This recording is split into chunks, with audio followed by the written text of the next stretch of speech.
walked away from $25 million deals. When you think about gaming, who do you see? And you would never say me or you. Never. Yeah. But then the statistics were there are 8 billion people on the planet. Half of the people on the planet, minimum, identify as gamers. Half of the 4 billion, 50% are women. Hello, this is a dream. I can't believe that I am about to open up the door to a New York Times Square multi-level commercial space. Yeah. I opened up the door and I was in tears. I was like wiping my tears away, and I walked inside and I just sat on the floor Indian style and looked at this place and was like, God really loves me. The idea of a gaming lounge wasn't new, so we created it. And we're the first ever membership-based gaming lounge, period, in the world. Incredible. And that was disruptive of the pay-to-play model. If you don't like the world you live in, it may be because you're meant to build a new one.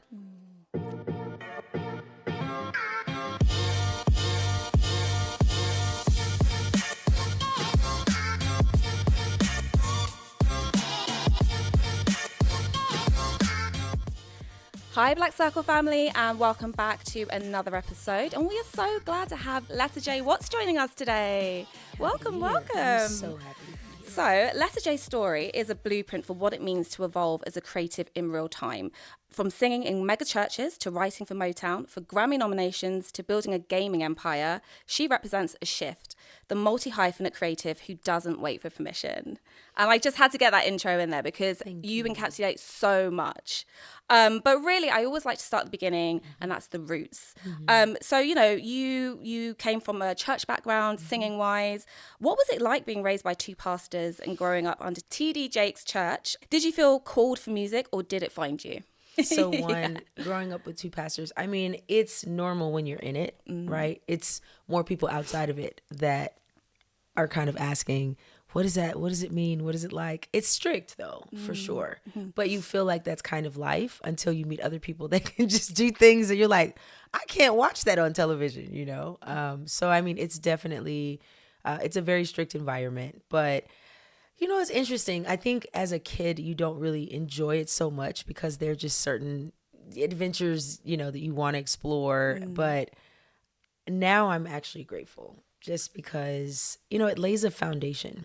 Right. And it does, it helps kind of cultivate you into this person that's just really mindful. And you understand a very strong distinction between societal constructs and then like the construct that you want in your life, and that there needs to be a very vast distinction between the two. And so to further corroborate that, Bishop Jakes is not just like a spiritual father, but also just like a mentor in terms of being a brilliant businessman. And I think that's one thing that has always arisen controversy, because people don't realize that, you know, church, just like nonprofits and other organizations, are also businesses. It is, yeah. And I think instead of maybe, you know, kind of like some level of ridicule, should appreciate the reality that you got to do both. Like, in order to sustain and scale and grow things, you have to understand their infrastructure and foundation. And even that's biblical, right? Yeah. Like a house divided can't stand. You got to have literally the proper foundation. Things have to be done in decent and in order.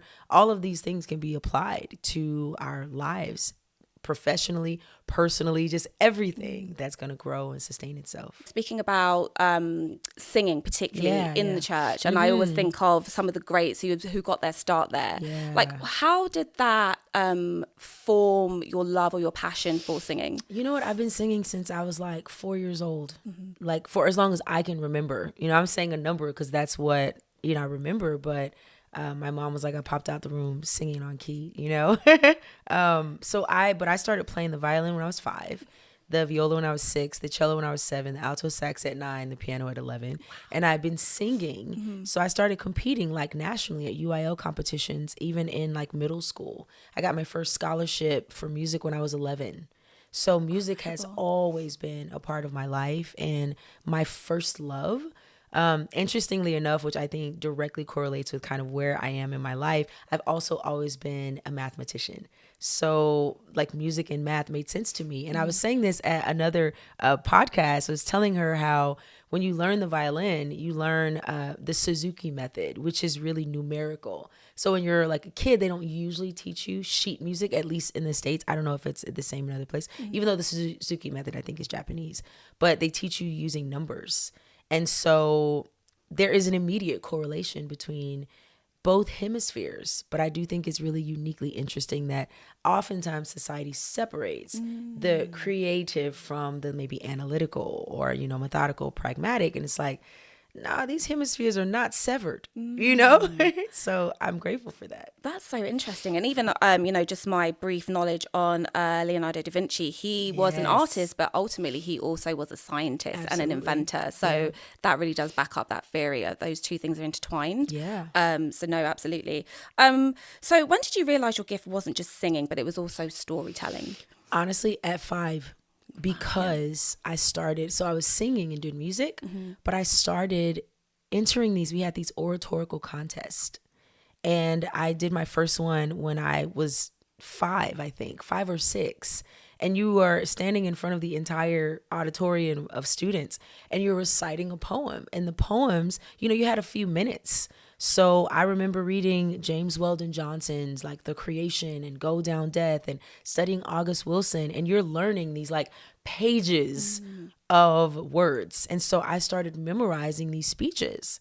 But when you're memorizing them, the goal is not to just recite it. You were learning how to be resonant, how to connect to people. And I started that at a really young age. So I think it's crazy when I really think about this. And I think it's funny how podcasts kind of make you recollect in a way that you're like, oh my God, I've really been speaking since I was like 5. Yeah. and like winning. And I remember there's a picture of me. I have like an award that's taller than me because, they're like the big trophies. Yeah. It's like my height or a little taller than me. And it's just like, look at God. Yeah. No, it's literally, like you said, it's God-given. It's your passion. It's your purpose. And it's really nice that you was able to, or you was also encouraged to grow that from such a young age. And you knew, you know, instinctively. I don't even know if I knew. I never shut up. That's a fact. So it's a good thing that I can monetize it now because it was happening. So how do you think your faith and that foundation really shaped how you show up as a creative today? Yeah, I think especially as a creative, and I love that you say that because even though I am a recording artist, I think creativity crosses so many industries and spheres. You just have to know who you are. Like I can't even, that understanding, first of all, of like who you are, what your character is, how important integrity is to you, directly correlates to the kind of authenticity you bring into the world. In industries, especially like music, you know, the music industry is evil. It's like, let's just be clear. Yes.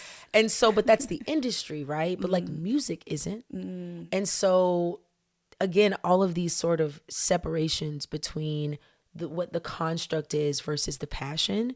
And I think for me, my spirituality leads in everything, even decisions I make, even business decisions. I've walked away from $25 million deals when I was starting. I mean, I'm still growing my entire, you know, gaming company and everything. But like in its inception phase, I was raising capital and had an opportunity to literally sign a term sheet for 25 mil. And it was just like, first of all, I was grateful because I realized like God speaks to us in very intentional ways. It's like, so you were wondering if you had built something that was valuable enough. I'm going to just show you that, yes, it is. But I also want you to understand how valuable it is, that you can't compromise the integrity of what you built. You know who you built it for. You understand how important that representation is. And so, you know, there are a lot of scriptures that come to mind, but it's like, what profit a man to gain the whole world and lose his own soul? Absolutely. And so it wasn't when I learned what the deal really was about, it was not even a challenge for me. I was like, unless there's, you know, opportunity for renegotiation, I'm going to pass. And I didn't cry about it. Yeah, but that comes down to that integrity, right? That integrity of character. Right. Can we delve a little bit into that deal? Are you able to talk about it? Like what it was about, what you didn't like about it? Yes. And it's actually really informative because on my like new sort of informational podcast areas, like kind of like dig deeper, I talk about SPACs, which is an acronym for I think it's Special Purpose Acquisition Company. But what it basically is when someone is interested in buying or investing in different companies with the intention of leading them public. Okay, right. And so usually because they're interested in a very high return, it happens very quickly. And the purpose is for them to acquire your company and then make it public. Now, that's not necessarily a bad thing, depending on your goals with your company. But the nature of Coexist Gaming and why I created it, it was always designed to really enable the cross sections of creativity, tech, and community to coexist. And we leveraged the gaming industry as a conduit because I saw and I know how resonant this massive industry is, especially in the lives of Black and brown people, right? This is the largest entertainment industry in the world, bigger than music, film, and sports combined. And we were not represented. You could ask anybody on the street, like one of those surveys, when you think about gaming, who do you see? And you would never say me or you. Never, yeah. But then the statistics were there are 8 billion people on the planet. Half of the people on the planet, minimum, identify as gamers. Half of the 4 billion, 50% are women. Hello. And they're never in the conversation either. Never in the conversation. Right. And so I want to shout out my girl, J.N., because she is from East London, but she's the founder of Black Girl Gamers. And so I think, and we have to just give like love to those of us that understand the assignment. I always say alignment is the assignment. Oh, I like that. Yeah. And so when you take these industries, a lot of them that are just very sort of white male dominated, understand how we fit into them, but most importantly, how they have contributed to like our entire upbringing. So this same culture that other cultures are emulating has been also driven by us, but we are not seeing the representation. The only way for that to happen is if you don't like the world that you're in, it may be because you're meant to build a new one. And so we build new ecosystems. But that was the deal. Yeah. And it was a bad deal because it was basically going to take all of this stuff that I built with this infrastructure of community, understanding how we provide access to resources that we otherwise would not always have. And by the way, it's not just for people of color. It's inclusive. But it's like I would be remiss not to have us in mind, of course. And so I'm kind of throwing all of that foundation away by just signing at the dotted line, knowing that this person does not have the same interest that I have in terms of growing this thing, impacting lives globally, scaling this thing, because the moment is public. And first of all, the moment you sign it, like you're not the only partner anymore. You're not the only decision maker. And so it wasn't the best situation for me because they wanted to pack other investments into it, and it was already going to change the trajectory of not only where the company was going, but the nucleus of why it was created. And it was some pretty controversial other investments that they were surrounding around it, that it just would have been counterintuitive. Yeah. Yeah. And again, it all leads back to that word integrity. And it sounded like they really wanted to kind of like gentrify the idea, essentially, and just take away the spirit and soul of it. And it wouldn't exist to this day, by the way. Right. Because their whole SPAC doesn't. Gosh. Okay. So your discernment and spiritual, like you said, that alignment, discernment really, and obedience, because that was a real thing. I prayed about it, but the moment I got an answer, I had a peace. You don't just have peace walking away from 25 million unless you know you are making the right decision. Yeah. And so I feel very grateful that I was in tune enough spiritually to make that firm decision. And I want to come on more about the gaming side of things because there's such a rich story behind all of that. But I want to just focus a little bit more on the music. Because you've so many years in the industry, the grind and all of that. So you went from Dallas to New York and ended up working with legends like Timbaland and Scott Storch. What did that climb look like, and what did it teach you about ownership? Yeah, my musical journey, even kind of professionally, started before I moved to New York. It's just the record label and all that stuff kind of happened then. But I was writing was with a modeling agency, and I ended up being in an HBO documentary, Interracial Dating in America. Shout out to Chris Clay. And after he sent it to a bunch of HBO executives, and I'm still in Dallas, and they were like, who is she? She's so articulate and blah, blah, blah. What does she do? He was like, you know what? I don't know. I found her from this modeling agency. So he hit me up. We had lunch, and he was like, what are you doing? I'm like, I'm a singer. So he was like, do you want to write the title track? Okay. And that was my first real opportunity to actually create the music I was already creating, but to give it a vehicle. And so I wrote the title track to the Interracial Dating. It was on 30 radio station. And so when we talk about ownership, it's really important because I didn't get any of the royalties from that because I didn't handle the business. Right. And so this is why, and like Scott is one of my best friends. I talk to him all the time about, and I'm like a stickler. I'm like, where's the contract? Where is this? Where is that? And so when people hear the journey, they understand why I'm like that. Yeah. Because I have caught some L's from not being ready for the W. Oh, I like that. You know? And so it's like 30 radio stations. My first song, this is officially a placement on an HBO documentary. And I didn't get any of it. And it was my fault. And I could easily try to blame the person that gave me the opportunity, or I could accept the responsibility and be accountable for the fact that I didn't handle my business. And so now we're in the information age. But that was the beginning lesson about ownership. It's like your intellectual property you don't actually monetize that or receive the benefits from it until you handle the business. You need to find a PRO. After that, I definitely did, but you got to make sure that you're ready for success because we think we are.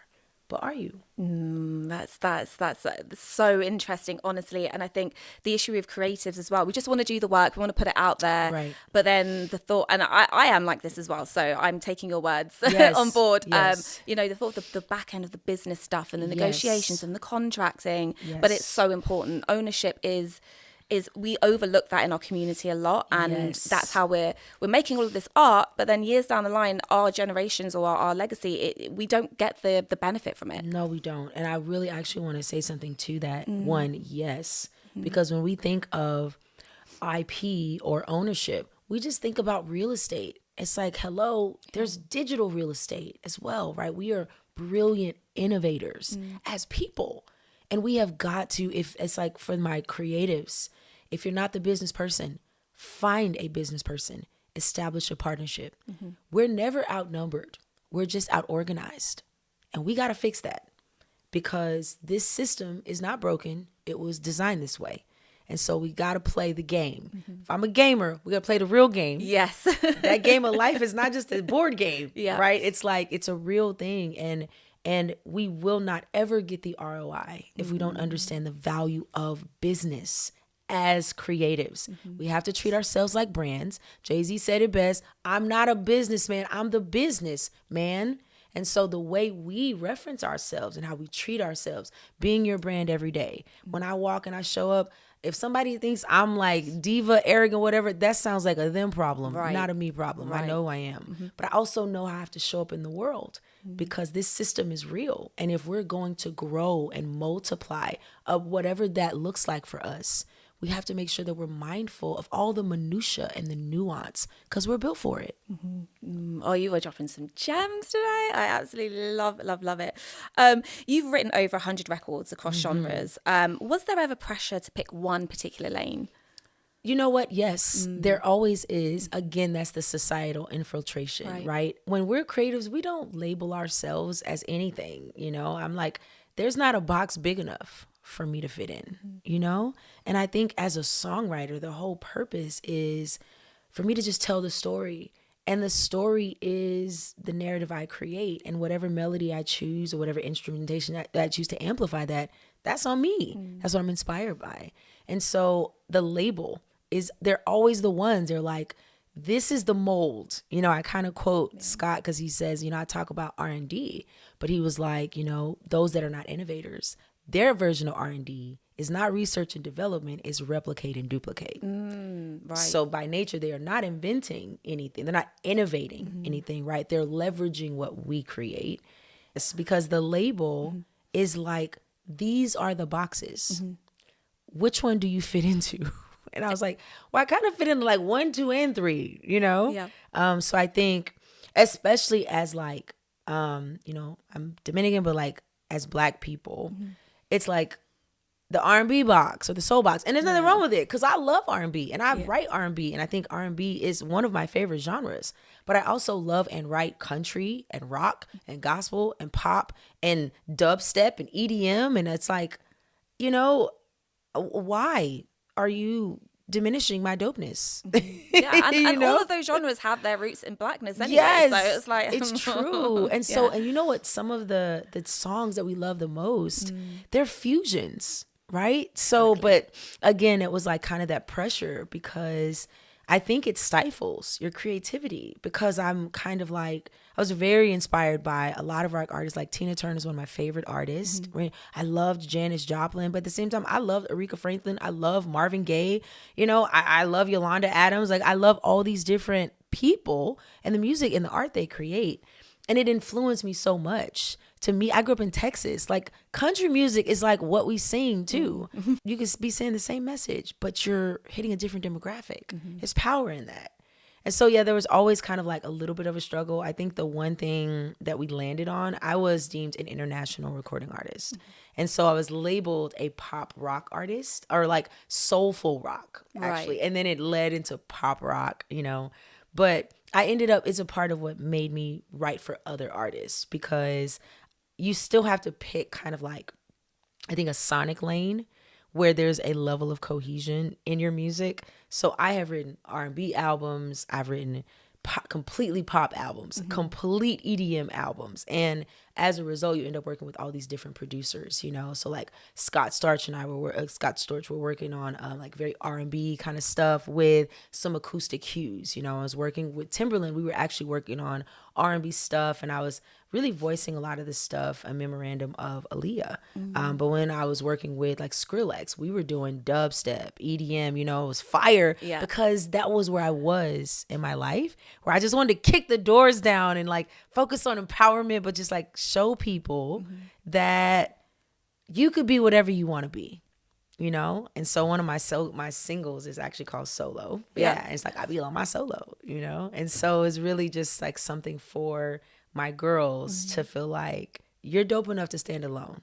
You know what I mean? Obviously, I build community, but it also matters that you are dope enough to stand alone because whoever you represent, they're looking at you too. Absolutely. And if there are artists listening today, what's a tangible piece of advice you could give them when they are in those rooms and they are being guided in a direction that's not always authentic to themselves? Never compromise your authenticity. It's not even a question. Right. I think it's okay to explore the many facets that you have as an individual. But, and mind you, so there's always business, even in the creative aspects. So if you choose, then you can segment pieces of yourself, but make sure they're not compromising the authenticity. But what I really want to say to artists is walk in the room with leverage so that they need you more than you need them. That way, they can't tell you anything to do. You're making the demands. You're like, this is my meeting. Thank you for being here. Yeah. These are the conditions. Important leverage, so important. So how do you navigate being a Black woman in music spaces that weren't always built with you in mind? Most things are not built with us in mind. Right. So I think my unique value prop is that I am a business person. I became one. You know, being able to understand the language that people are speaking around you is as powerful in business as it is any language you go to any country. Facts. So these words are being tossed around about you. And I think one of the most powerful things you can do is really educate yourself. I have looked at contracts myself and gave a red line to my attorney. I'm not trying to be a lawyer, but I do understand what I need. And if I got a question, I'll circle it, you know. AI is an assistive tool now, so now you can... It's easier. But I think it's very, very important to walk in as an artist who's not monodimensional. One thing most artists aren't. But we just have to equip ourselves with the things we need, with the tools we need to be successful. It's not enough to be talented. We see it on like all the different things. Talent is like 10%. The business is 90%. And it's like we're all talented. Everybody has some sort of skill, whether they hone it or not is different. But how resilient, relentless, determined, tenacious you are to take your talent and to navigate it to the monetized level comes with another level of awareness and effort in who you are. Because unfortunately, we've had too many of us like, pass away and, fall prey to like escapism as it relates to additional substances. Yeah. Because these things, it's like there's some things that are maybe not always healthy for us as people. Truthfully, levels of fame is one of them. It's like kind of unnatural. And so positioning your mental framework to understand your life is going to change the more successful you become. Are you ready for that? Do you want that? If you don't want that and you still want to create and you still want the success, maybe you need to create a pseudonym. Maybe you need to do something. There are other intentional ways, but you got to think. It's like it starts with the inception. That's why like the mentality is so important for me, because when I say ready for success, this is a statistic, like 99% of people that win the lottery go broke in like the next year because they were not ready for success. You never had it, so you don't understand what to do with it. If you've never had success, you don't just know what to do with it. So first you got to understand who you are. What's the reason you're doing any of it? What's the byproduct? Is it just to create? Because it's levels of success. And success for one person isn't success for another person. One person's success as an artist is being able to make a living off music, and they can sing 5 days a week in a local piano bar and make a few hundred, and they're happy every day. And that's beautiful because they get to say, I'm a singer full time. Come check me out here.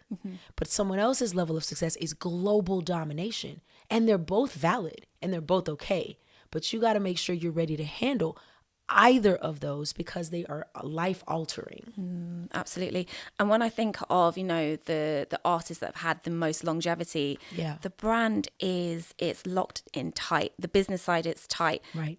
They've evolved the brand, they've changed the brand, they've pivoted. Yes. So they've really taken it serious. Yeah. So that kind of feeds into exactly what you're saying about be rooted in the business side of it. And I know we've said it earlier in the conversation as well, but I think that message is so important to carry for anyone listening today. So what was the proudest creative moment and your hardest lesson? So we'll start with your proudest creative moment so far, because there's many more to come.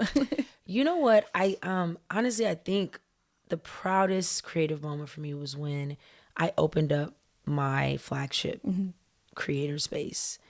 Just knowing that it started in my Brooklyn duplex because there just was no place like it. There was no version of everyday immersion of lifestyle for the gamer and creative.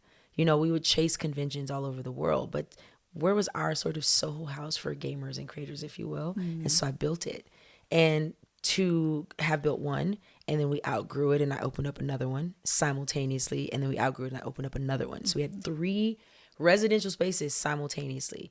One, it showed me that I could not only truly sustain the business because we were generating revenue, we were profitable, but I could also scale the business because I can't be everywhere at once. Right. And so it was the perfect proof of concept when I took the first bulk of money that we made and walked into a Times Square 3-story space without outside investor capital. And I literally got off the train and I was walking down the street.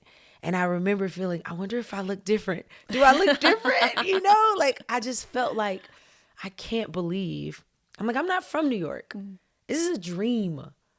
I can't believe that I am about to open up the door to a New York Times Square multi-level commercial space. Yeah. I opened up the door and I was in tears. I was like wiping my tears away, and I walked inside and I just sat on the floor Indian style and looked at this place and was like, God really loves me. What a moment. What a moment. What a moment. Yeah. Like I can't even reliving it. And it's like and it's hard. First off, this is the second part of the question. It is so hard because new levels, new devils, everything is harder. You would think managing 3 spaces would be harder, but there is nothing like a commercial space in New York. For one thing, residential everything is already there for you. You're choosing the place, it's already there. Plumbing is there. You don't have these electrical problems, blah, blah, blah. It's New York. Buildings are 100 years old. Yes. Not maintained. You adopt all of those problems. And now the community that was in Brooklyn is not the same community. I'm on a public platform now. Everybody, I'm available to everybody in Times Square and a mama Yeah. who wants to come to the space. We're on the news, we're on Fox, we're doing segments, and you can't prepare for that because you can try. But again, if you've never been there, you just don't know what it feels like, and and I'm grateful to have a community. Scott always says community builds immunity, and I really rock with it because it's true. And you need that. I think it's so difficult, and then you're growing it. And so now that I'm about to open up another one, wow, yes, and it's now they're all commercial. Yeah. So you just kind of walk in the door with like a very keen understanding of what your needs are.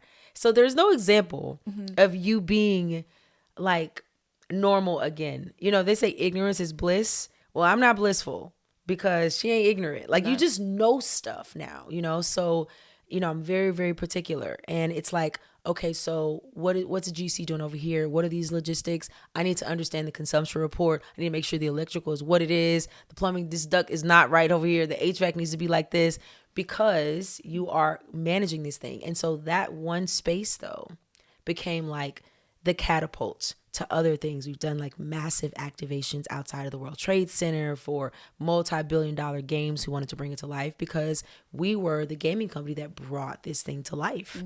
And now it put us in a different level of just a different echelon, I think, of what we were capable of. And so it's always hard, but I don't think anything worth having is ever easy. It's definitely not. And that's actually a really beautiful segue into Coexist Gaming. Yeah. So let's talk about it. Yeah. So it isn't just a company, like you said, it's a movement.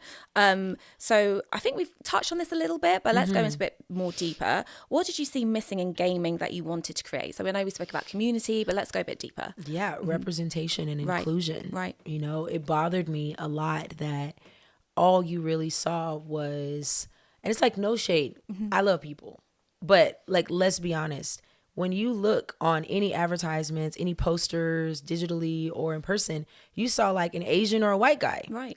Because they were playing certain titles, League of Legends, PUBG, Call of Duty, right? First of all, it was like always male dominated. You never saw women. You never saw color. And it's like not my lived experience. It's like, so when you look at the fighting game community, we call it the FGC. It is so black and brown. And case in point, you want to see that, go to Evo in Las Vegas, where there are over 100,000 people. It was so successful. First of all, Evo was created by two black brothers that are twins that went to Stanford. Brilliant minds. PlayStation ended up buying Evo, right, from them. And now they're scaling it. These two boys built it from the ground up. Amazing. And so when you go there in Las Vegas at the Las Vegas Convention Center, you're looking at 95% people of color at the largest esports convention in North America. And it's just like, what are we doing here? Yeah. What is happening? And it was so bothersome because also locally, New York is a massive gaming territory, over 15 million player base. But it wasn't just New York. You go to like Frosty Frostings in Florida. You go to CEO. You go to all these like local tournaments, and you're seeing Justin Wong. You're seeing Sanford Kelly, like these guys who have won Marvel vs. Capcom 2, but it was fighting games. It was a different world. And I asked myself, why? And the reality is there was this digital divide, again, with access. The reason you never saw people of color playing MOBAs, like multi-online battle arenas, which are these bigger enterprise games, is because you have to play them on a $3,000 to $4,000 computer. Right. Very different than the $200 to $500 console that people of color had access to over all these years. And so I started studying the gaming industry, and I realized the numbers were mind-blowing. At the time, like 2019, I was looking, the industry was like $153 billion. 3.2 billion gamers, right? These numbers have increased more than 10% year over year. But the representation was always like 46% of gamers were women. It was never lower, like maybe 40 at the lowest. But I was just like, wait, what? And I'm looking at WePC, Statista, Newzoo, the websites that the people at McKinsey, the consulting firm, study. So these are like verifiable facts on some level. And I'm just like, why am I not seeing that? Right. Even when I went to the conventions, I still wasn't seeing it. We would have this running joke. You could always count the chocolate chips in the chocolate in the cookie at the place. And I'm just like, yeah, what's going on here? So I would go to like PAX, East, West, South, which was a largely development focused convention. GDC, the largest game developers convention. And I'm like, so are we not developing games? And if you can't play on the $3,000 rig, how are you supposed to build on it? Mm-hmm. So that digital divide became so imperative to us navigating from consumer of big business to creator of the IP. And that is what I wanted to build the ecosystem on. But as a creator, I knew I had to do this very intentionally, because the business side of me was like, a lot of these other gaming spaces, because there were others, they were like esports places. They didn't make us want to go there. Right. That's the whole point. Yeah. They were like PCs everywhere, a bunch of boys, so it's like a sausage fest, but they also weren't lit. Yes. Right. Yeah. So I pimped out my apartment, and I used to Airbnb I had 3 rooms. It was a 3-bedroom duplex. So one of the rooms was the green room. I made it the Xbox room because green was the color. The other one was the blue room, made it the PlayStation lounge. The orange room became Sega Dreamcast room. We ended up scaling as we grew I went downstairs, which was my private space. And I turned my whole house into a lounge. Yeah. Had my bed mattress hiding behind a curtain that I mounted, And there was like the Nintendo lounge was downstairs. I put a music studio in there. I had a communal area. And it was like, the representation was like, I don't care what kind of gamer you are, you're going to find something for you here because we need to coexist with each other. So it's board games, card games, tabletop games, pool, foosball, mahjong. I don't care what you into. If it was a game, whether it was competitive or casual, it was something for you. But the game was really just like a conduit. There were lounges because in the other esports places, they were all competitive. What if you don't want to compete? Just come and chill. Like, you just want to chill around people you have things in common with. Right. There was no iteration of that. The idea of a gaming lounge wasn't new, so we created it. And we're the first ever membership-based gaming lounge, period, in the world.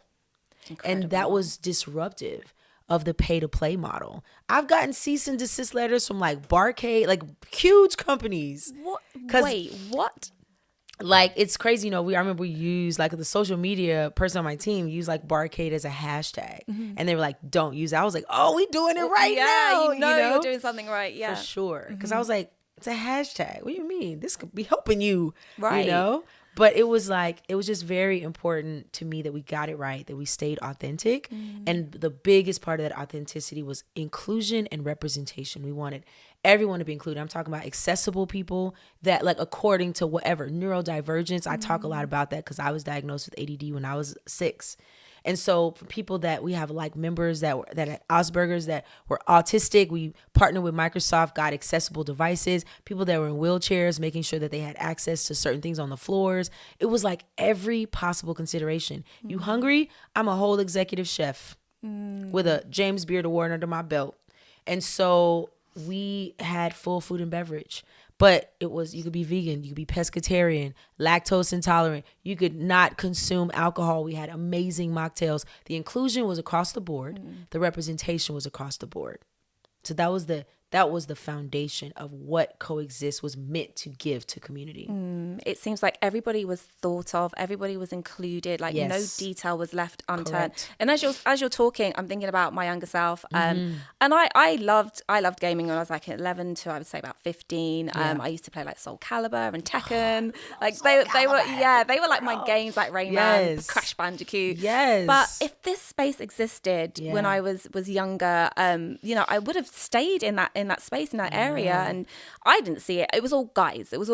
Gaming. I didn't see any girls like myself. And even like to the point where my parents are like, oh, I mean, no shade to my parents, but like, oh, is she going to be gay? Or and I'm just like, because I liked playing games and I liked playing football. It shouldn't have been a gender thing or a sexual orientation thing, but this space seems like it creates a space for everybody. It's so true. And I love hearing you say that because especially women, you're beautiful.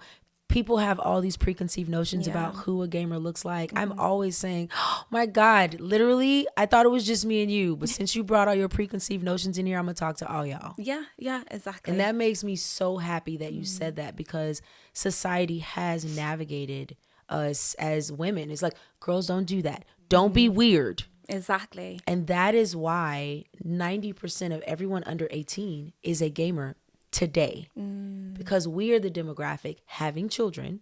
These children are growing up with devices and an understanding of how this industry, and it's part of my job, I take it very seriously, to educate parents regarding the opportunity. It's not even just about playing the game anymore. It's about navigating your kid to building it and being a part of that process, you know? Yeah. And I think it's going to continue to, one, is definitely going to continue to grow, but there are going to be more and more women and young girls that are going to trailblaze within this industry, because we no longer live in these societal constraints that say what we can or can't do, what we should or shouldn't do, and where we belong. Yeah, and thank God for that, honestly. Yes.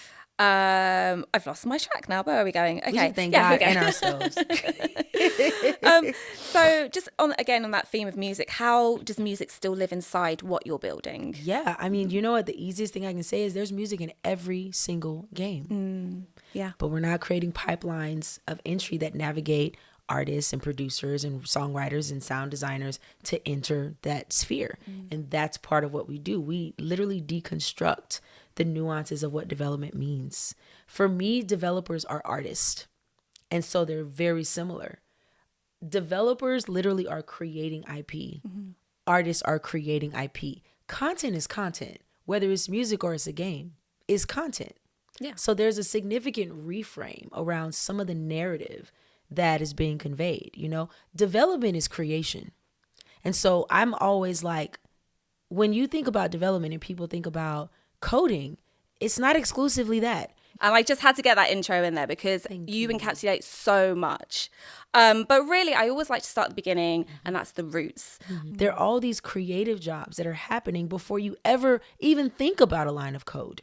When you think about a video game, there is a imagery that pops up in your mind. There's a mental picture. That picture has colors. It has animations. It has characters. You know the characters' names because you know their stories. They've got a history. Somebody has done that historical work to make sure that it's not culturally appropriated. You see outfits. That's why we cosplay. That's fashion. That's beauty. Yeah. We're talking about industries that don't understand how they fit into the industries. Our job, Coexist at this point, is literally a gamification agency that focuses on brand innovation and expansion by building physical and digital infrastructure with gamification.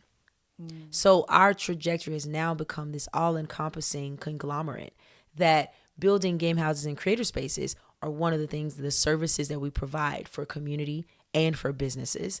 The digital IP, we can build games. We also support our local developers and community so that we can leverage their studios to build games. We are now this resource for anyone in any business, person or business, that wants to understand what it's like to innovate through gamification. Fantastic. And this is why I was like multi-hyphenate in my introduction for you, because honestly, it just encompasses so much. Yeah. So do you see parallels between creative energy of the studio and the gaming world? And again, I think you kind of answered that. But yes. When you say the studio, you mean like the music studio? Yes, sorry, yes. Yeah, because, there's gaming studios, right? So, I think, one, and it's also a big focus we have in putting them both in the same rooms. So like Coexist is like taking everything polarizing and kind of like making it coexist. Like, what does it look like to bring the technical minds, the creative minds, the logistical minds all together? For one, it starts with an environment that they all want to be in. That's why gaming is this powerful magnet, because it brings all these people together. There are conversations that they need to have. But if there is no pipeline that navigates people in these environments, then how do they have them, right? And so for me, that's the part where like the creator of the music, we have music studios because we want artists to know whether you're recording, mixing, mastering, doing voiceovers, which are obviously in video games, all of these things, you still need access to this resource.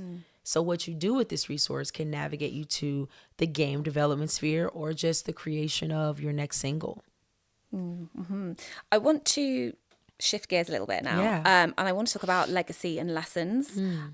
So when you look back at your journey from the choir to Coexist, what's the through line that connects it all for you? Community. Yeah. I mean, like the choir is always community. Yeah. And the byproduct of that community is just beautiful music that an entire congregation, which is more community, is resonating with on the most intimate and passionate level. When I think about choir, I immediately am thinking of melodies and harmonies and what they sound like in instrumentation and what you breathe into those melodies and harmonies. It's like, honestly, it's anointed, but it's like you're speaking words that have power and they're resonating with people. And so you've got all these different type of people that are flocking to one place. To be honest with you, this moment is so special for me, and I've never had it before because I never thought about the correlation with how important church was for me and how I used to look forward to going to church because my friends were there. The people that understood me were there. There were people outside of the world that didn't accept, understand, whatever. But like church was a safe place for me. It's where I learned. It's where I understood more. It's where I got to dive deeper. It's where I had to have conversations. And these are people. So people are flawed. But you got to have a different level of acceptance. And I never, ever thought that the greatest parallel is I am now building that world where everything I just said for people who are not understood, who a society thinks that are weird. And, you know, I took Scott to like his first Comic-Con here in London at Excel that was London. on Saturday, wasn't it? Yes. Yeah, it was. It's like Friday, Saturday, and Sunday. So it's 150,000 people. And I love that they combined MCM, like Comic-Con, with EGX, the gaming convention. So they brought them together because the demographics are very much the same. And, you know, when you're in the confines of these spaces, wherever you are in the world, there is always safety. It is a church. Yes. And our culture as like sort of gamers and geeks, it's its own diaspora. And so it becomes this equalizer. It's not about your gender, your ethnicity, all of that stuff. None of it's relevant. It's the fact that we are here because we are symbiotically connected because of these things we have in common. Yeah. There's something so spiritual about creating that type of community. Yeah. And that's why I was, you know, questioning like what that correlation is that exists between church and community there for you. Right. If you could give one piece of advice to someone standing at a crossroads in their creative career, what would you tell them? Really, and I say it often, but if you don't like the world you live in, it may be because you're meant to build a new one. Love that. Yes. It's just like, you don't have to conform. And you shouldn't. As a matter of fact, I'm going to be mad at you if you do. Yes, no conforming here. And lastly, what's next for Coexist and for you personally? It's just growth, you know, more impact, global impact is actually my motivator. And that will happen as we continue to scale. I would say the chief apostle. That's just an ambassador of what we're growing. A big part of that is always super disruptive. It's making sure that other people in the world understand who this massive demographic of people are.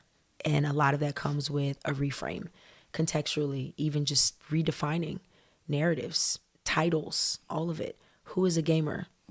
Yeah, you know, absolutely. It's a great question. Can't probably point one out because they're all around you. Yeah, I think there's a gamer actually in everybody, right? So it's just growth and impact. Lovely. And to close, so I wanted to ask you, we're calling this Full Circle, so it's a new thing that I'm trying out. Good, I like it. And so it's a legacy note really from a message from either your younger self or your future self. So what would a message be? There is no competition. Everything that God has for you is for you. Yes. That's like actually the foreword in my book too. I think it's important to condition our minds as young people to just be mindful that your path is already destined. You're just walking through the journey.